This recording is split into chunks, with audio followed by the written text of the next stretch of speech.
ഞാൻ ഈ എപ്പിസോഡിൽ, പുതിയ എപ്പിസോഡിൽ ഞാൻ നിങ്ങളോട് സംസാരിക്കാൻ പോകുന്നത് മലബന്ധം, കോൺസ്റ്റിപ്പേഷനെ കുറിച്ചാണ്. നിറയെ രോഗികൾ ഈ കോൺസ്റ്റിപ്പേഷൻ, മലബന്ധം എന്ന് പറഞ്ഞ് നമ്മളുടെ ഒ പിയിൽ വരാറുണ്ട്. സോ എന്താണ് ഈ കോൺസ്റ്റിപ്പേഷൻ, അത് എന്തൊക്കെയാണ് അതിന് കാരണങ്ങൾ, അത് എങ്ങനെയാണ് നമ്മൾ അതിനുള്ള ടെസ്റ്റുകൾ ചെയ്യുന്നത്, അതെങ്ങനെയാണ് ചികിത്സിക്കുന്നത്, അതിൻ്റെ വിവിധ കാരണങ്ങൾ നമുക്കൊന്ന് ഡിസ്കസ് ചെയ്യാം. വളരെ ഷോർട്ടായി ഡിസ്കസ് ചെയ്യാം.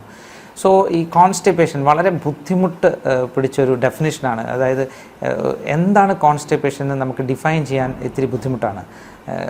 നമ്മൾക്ക് ബുദ്ധിമുട്ടെന്നല്ല, രോഗിക്ക് പറയാൻ ബുദ്ധിമുട്ടാണ്. ഇപ്പോൾ പല രോഗികൾക്കും മലബന്ധം പല രീതിയിലാണ് അവർ എടുക്കുന്നത്. ഫോർ എക്സാമ്പിൾ, ചിലർക്ക് 3 ദിവസം 4 ദിവസം കൂടുമ്പോഴേ വയറ്റിൽ നിന്ന് പോകുള്ളൂ, അവർക്ക് അതാണ് കോൺസ്റ്റിപ്പേഷൻ അല്ലെങ്കിൽ മലബന്ധം.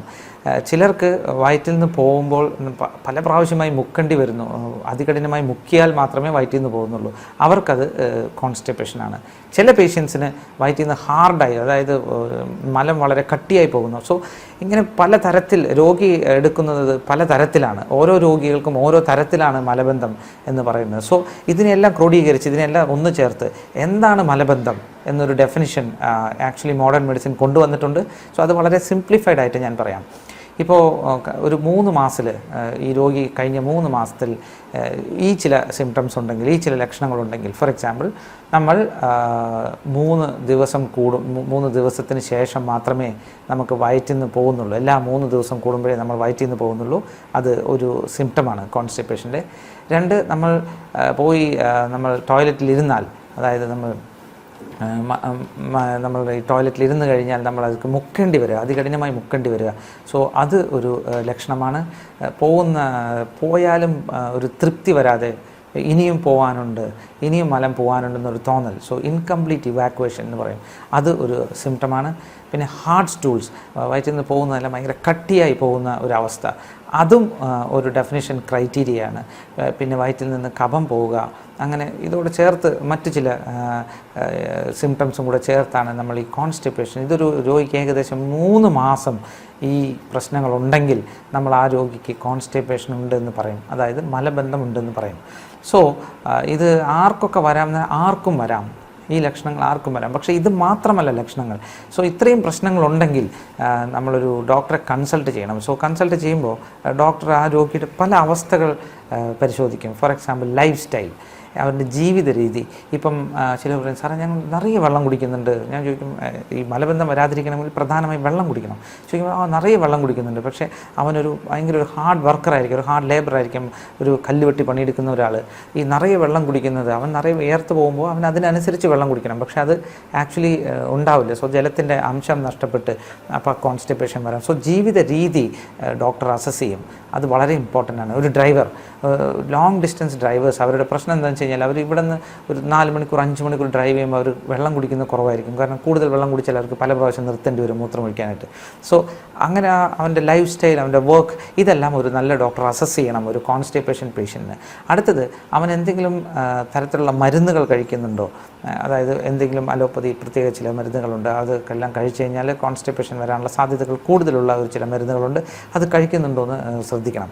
അവന് മറ്റ് മെഡിക്കൽ അവസ്ഥകൾ, സോ ഇപ്പോൾ തൈറോയിഡിൻ്റെ പ്രവർത്തനം കുറവാണെങ്കിൽ അവർക്ക് കോൺസ്റ്റിപ്പേഷൻ, അതായത് ഈ മലബന്ധം വരാനുള്ള സാധ്യത കൂടുതലായിരിക്കും, കാരണം കുടലിൻ്റെ മൂവ്മെൻറ്റ് വളരെ കൂടുതലായിരിക്കും. സോ അങ്ങനെയുള്ള കണ്ടീഷനുകളും ഡോക്ടർ അസസ് ചെയ്യണം. അങ്ങനെ പല വിധത്തിലുള്ള കാര്യങ്ങൾ അസസ് ചെയ്തതിന് ശേഷം അസോസിയേറ്റഡ് സിംറ്റം, മറ്റു ചില പ്രശ്നങ്ങളുള്ള സിംറ്റംസ്, ഫോർ എക്സാമ്പിൾ ഇപ്പം മലബന്ധമുണ്ട്, വയറ്റിൽ നിന്ന് പോകാൻ ബുദ്ധിമുട്ടുണ്ട്, അതിനോടനുബന്ധിച്ച് രക്തം പോകുന്നുണ്ടോ, വളരെ ഇമ്പോർട്ടൻ്റ് ആണ്. ബിക്കോസ് ഈ കുടലിലെ ക്യാൻസറുകൾ, ലിംഫോമ, സ്ട്രിക്ചർ, അതായത് ഡയബറ്റിക്ലോസിസ് മുതലായ ചില അസുഖങ്ങൾ വരുന്ന കുടൽ ചുരുക്കം, ലിംഫോമ എന്ന് പറയുന്ന ഒരു പ്രത്യേക സൈസ് ക്യാൻസർ, സാധാരണ ക്യാൻസർ, ഇങ്ങനെ പലവിധ അസുഖങ്ങൾ, അതോടെ ചേർത്ത് ബ്ലഡ് പോകും, അപ്പോൾ അത് അസസ് ചെയ്യേണ്ടി വരും. പിന്നെ ഇതോടെ ചേർത്ത് കഫം പോകുന്നുണ്ടോ, ഇത് മിക്സായി കഫം പോകുന്നുണ്ടോ, അതും ഒരു ക്യാൻസറിൻ്റെയോ അല്ലെങ്കിൽ പോളിപ്പ്, അവിടെ ചെറിയ വളർച്ചയുടെ ലക്ഷണങ്ങളാണ്.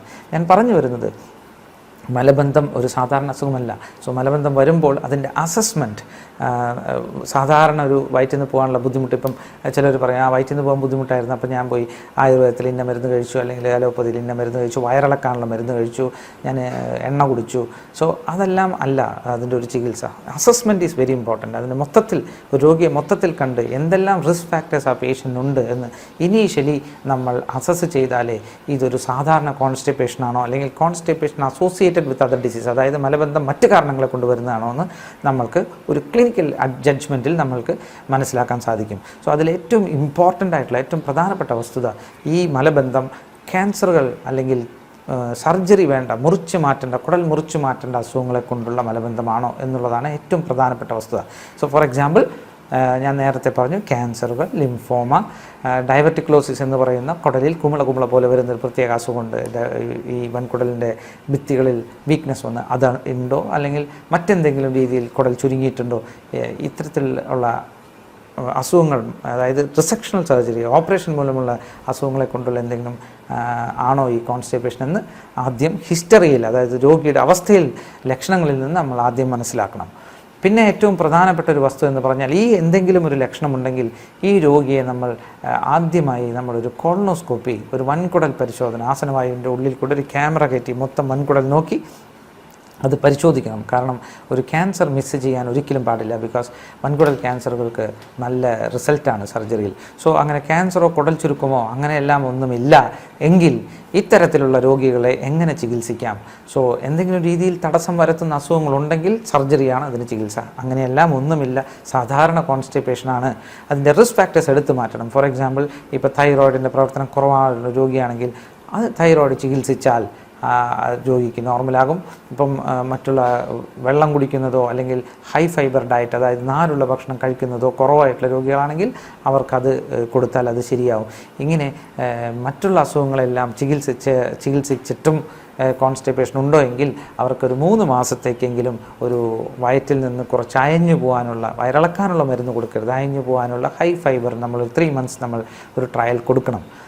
അതിനുശേഷവും നമ്മൾക്ക് കോൺസ്റ്റിപ്പേഷൻ ഉണ്ടെങ്കിൽ പിന്നെ നമ്മൾക്ക് ചെയ്യാൻ പറ്റുന്നത് വളരെ വ്യത്യാസപ്പെട്ട ചില പരിശോധനകളാണ്. ബിക്കോസ് വൻകുടൽ എന്ന് പറയുന്നത് ശരീരത്തിൻ്റെ വലത്ത് ഭാഗത്തിൽ നിന്ന് ഇടത്ത് ഭാഗത്തേക്ക് ക്രോസ് ചെയ്ത് ഇടത്ത് ഭാഗത്തു നിന്ന് താഴെ ആസനവായു വഴി ഏകദേശം 120 മുതൽ 150 സെൻറ്റിമീറ്റർ നീളമുള്ള ഒരു അവയവമാണ് ഈ വൻകുടൽ.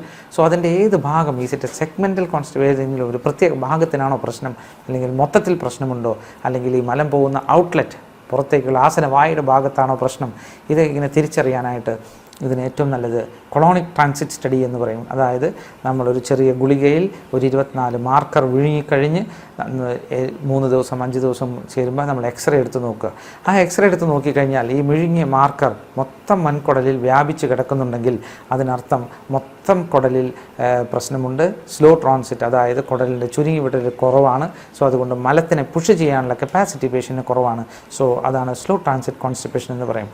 സോ അവർക്ക് നമ്മൾ ഇനീഷ്യലി അങ്ങനെയാണെങ്കിൽ നമ്മൾ കുറച്ച് കൂടുതലായിട്ട് വെള്ളം കുടിക്കുക, ഹൈ ഫൈബർ ഡയറ്റ് കൊടുക്കുക, എക്സസൈസ് വളരെ ഇമ്പോർട്ടൻ്റ് ആണ്. എക്സസൈസ് വൻകുടലിൻ്റെ ട്രാൻസിറ്റ് ടൈം, അതായത് മലം വൻകുടലിൽ നിന്ന് കടന്നു പോകാനുള്ള സമയം കുറയ്ക്കുമെന്ന് എല്ലാ സ്റ്റഡീസും പറയുന്നുണ്ട്. ട്രാൻസിറ്റ് ടൈം ഡിക്രീസ് ഉണ്ടാവും ഡെഫിനറ്റായിട്ടും എക്സസൈസിൽ. സോ ഈ മാർക്കർ സ്റ്റഡി ചെയ്ത് പിന്നെ നോക്കുമ്പോൾ ഈ ഭാഗത്ത്, അതായത് വലത്ത് നിന്ന് ഇടത്ത് വരയ്ക്കുമുള്ള കുടലിന് ബുദ്ധിമുട്ടില്ല. ഈ മാർക്കറെല്ലാം ഈ ആസനവായുവിന് മേലെയുള്ള ഭാഗത്ത്, അതായത് മലാശയം മലക്കുടലിൻ്റെ ഭാഗത്താണ് വന്ന് തങ്ങിയിരിക്കുന്നതെങ്കിൽ വളരെ കോംപ്ലിക്കേറ്റഡ് ആയിട്ടുള്ള 2-3 അസുഖങ്ങളാണതിൽ. അതൊന്ന് റെക്ടോസീൽ ഇൻറ്റേർണൽ ഇൻറ്റർസെപ്ഷൻ, പാരഡോക്സിക്കൽ പ്യൂബർ റെക്ടാലിസ് കോൺട്രാക്ഷൻ എന്നിങ്ങനെ പറയുന്ന 3 തരത്തിലുള്ള അസുഖങ്ങളായിട്ടാണ് കണക്കാക്കുന്നത്. അങ്ങനെ എന്തെങ്കിലും ഉണ്ടോ എന്നറിയാനായിട്ട് നമ്മളൊരു റെക്ടൽ ലാബിൽ തന്നെ പരിശോധിക്കണം. പക്ഷേ അതിന് മുന്നേ നമ്മൾക്ക് ഒരു സർജനെ കാണുകയാണെങ്കിൽ അവരൊരു വിരലിട്ട് ആസനവായിൻ്റെ ഉള്ളിൽ പരിശോധിച്ചാൽ, ഒരു ചെറിയ പ്രോക്ടോസ്കോപ്പ് ഇട്ട് പരിശോധിച്ചാൽ പുറത്തെന്തെങ്കിലും തടസ്സമുണ്ടോ എന്ന് വളരെ എളുപ്പത്തിൽ കണ്ടുപിടിക്കാൻ സാധിക്കും. അതൊന്നുമില്ലെങ്കിൽ ഒരു റെക്ടൽ ക്ലിനിക്കിൽ ചെന്ന് നമ്മൾ ചെയ്യേണ്ട പരിശോധന, അത് ഇന്ത്യയിൽ വളരെ കുറവാണ്. ഈ റെക്ടൽ ക്ലിനിക് നമ്മളത് സ്റ്റാർട്ട് ചെയ്യാൻ ഉദ്ദേശിക്കുന്നുണ്ട്. നമ്മളതിൻ്റെ in the process of starting ആണ് നമ്മൾ പലതും. അതിലാദ്യമായിട്ട് അവർ ചെയ്യുന്നത് ഡിഫിക്കേറ്റിംഗ് പ്രോക്ടോഗ്രാഫി, അതായത് ഈ രോഗി മലം പോകുന്ന അവസ്ഥയിൽ MRI എടുക്കുകയോ ഫ്ലൂറോസ്കോപ്പി എടുത്ത് പരിശോധിക്കുകയോ ചെയ്താൽ ഇതിൽ ഒരു കുടൽ മറ്റൊരു കുടലിനുള്ളിലേക്ക് കയറുന്ന ഇൻറ്റുസെപ്ഷൻ, ഇൻറ്റേർണൽ ഇൻറ്റുസെപ്ഷൻ, റെക്ടൽ ഇൻറ്റേർണൽ ഇൻറ്റുസെപ്ഷൻ എന്ന് പറയുന്ന അവസ്ഥയുണ്ടോ എന്ന് കണ്ടുപിടിക്കാം. അടുത്തത് പാരഡോക്സിക്കൽ പ്യൂബർ റെക്ടാലിസ് കോൺട്രാക്ഷൻ, അതായത് പാരഡോക്സിക്കൽ കോൺട്രാക്ഷൻ. പ്യൂബർ റെക്ടാലിസ് എന്ന് പറയുന്നത് മലം നമ്മളുടെ വോളണ്ടറി അറിവില്ലാതെ പുറത്ത് പോകാതെ പിടിച്ചു നിർത്തുന്ന പ്രത്യേക മസിലാണ് പ്യൂബർ റെക്ടാലിസ്. അത് നമ്മൾ മലം പോകുമ്പോൾ മാത്രമേ വികസിച്ചു കൊടുക്കുകയുള്ളൂ. ഈ പാരഡോക്സിക്കൽ പ്യൂബർ റെക്ടാലിസ് കോൺട്രാക്ഷൻ എന്ന് പറയുന്നത് നമ്മൾ മലം പോകുമ്പോൾ ഈ മസിൽ വിടരുന്നതിന് പകരം ചുരുങ്ങുന്ന അവസ്ഥയാണ്. സോ അതും നമ്മൾക്കൊരു ഡിഫിക്കേറ്റിംഗ് പ്രോക്ടോഗ്രാഫി എന്ന് പറയുന്ന ഈ പരിശോധനയെ കണ്ടുപിടിക്കാം. പിന്നെ നമ്മൾക്ക് ഇവിടുത്തെ ഞരമ്പുകളെ ബാധിക്കുന്ന ചില ഡയബറ്റിക് പേഷ്യൻസ്, അതായത് ഷുഗർ ഞരമ്പുകളെ ബാധിച്ച ചില രോഗികൾക്ക് കോൺസ്റ്റിപ്പേഷൻ, അതായത് വയറ്റിൽ നിന്ന് വളരെ പോകാൻ ബുദ്ധിമുട്ട് അനുഭവിക്കുന്നുണ്ട്. അവർക്ക് ഈ ഞരമ്പുകൾ ചിലപ്പോൾ ബാധിച്ചിരിക്കാം. ചില പേർക്ക് സർജറിക്ക് ശേഷമായിരിക്കാം. ചിലവർക്ക് ഡയാലിസിസ്, അതായത് സ്ഥിരമായി ഡയാലിസിസ് എടുക്കുന്ന ചില രോഗികളുണ്ട്, അവർക്ക് കോൺസ്റ്റിപ്പേഷൻ ഉണ്ടായിരിക്കാം. അങ്ങനെയുള്ള രോഗികൾക്കെല്ലാം ഈ ഞരമ്പുകളെ ബാധിച്ചിട്ടുണ്ടെങ്കിൽ ഈ പൊഡിൻഡൽ നെർവ് ടെർമിനൽ ലേറ്റൻസി എന്ന് പറയുന്ന ഒരു പ്രത്യേക പരിശോധന ഉണ്ട്. അവിടെ ഈ ഞരമ്പുകളെ ബാധിച്ചിട്ടുണ്ടോ എന്നറിയാം. സോ അങ്ങനെയും നമ്മൾക്കുള്ള കോൺസ്റ്റിപ്പേഷൻ ഉണ്ട്. സോ ഇതെല്ലാം ഞാൻ പറഞ്ഞു വരുന്നത്, ഈ കോൺസ്റ്റിപ്പേഷൻ എന്ന് പറയുന്നത്, ഈ മലബന്ധം എന്ന് പറയുന്നത് ഒരു സാധാരണ അസുഖമല്ല. അത് സാധാരണയായി കാണപ്പെടുന്ന മലബന്ധമാണെങ്കിൽ നമ്മൾക്ക് കുറച്ചധികം വെള്ളം കുടിച്ച് ഹൈ ഫൈബർ ഡയറ്റ്, അതായത് നാരുള്ള ഭക്ഷണങ്ങൾ കൂടുതലായി കഴിച്ച് നമ്മൾക്ക് എക്സസൈസ് ചെയ്ത് നമ്മൾ ഇത്തരത്തിലുള്ള പരിശോധനകൾ ചെയ്താലേ അത് കൃത്യമായി എന്തുകൊണ്ടാണ്, അതിനുള്ള ചികിത്സകൾ ഹൈലി കോംപ്ലിക്കേറ്റഡ് ആണ്. അത് ഞാനിവിടെ പറയാൻ ഉദ്ദേശിക്കുന്നില്ല. ഞാൻ ഇതുവരെ പറഞ്ഞു വന്നത് കോൺസ്റ്റിപ്പേഷൻ, മലബന്ധം എന്ന് പറഞ്ഞാൽ എന്താണ്, അത് ആർക്കൊക്കെ വരാം, അത് എങ്ങനെയാണ് അസസ്മെൻറ്റ് ഒരു ഡോക്ടർ ചെയ്യുന്നത്, രോഗി എന്താണ് മനസ്സിലാക്കേണ്ടത്, ഇതിനെക്കുറിച്ചാണ്. അപ്പോൾ ഞാൻ നേരത്തെ പറഞ്ഞു, 3 ദിവസം കൂടുമ്പോഴാണ് വയറ്റിൽ നിന്ന് പോകുന്നത്.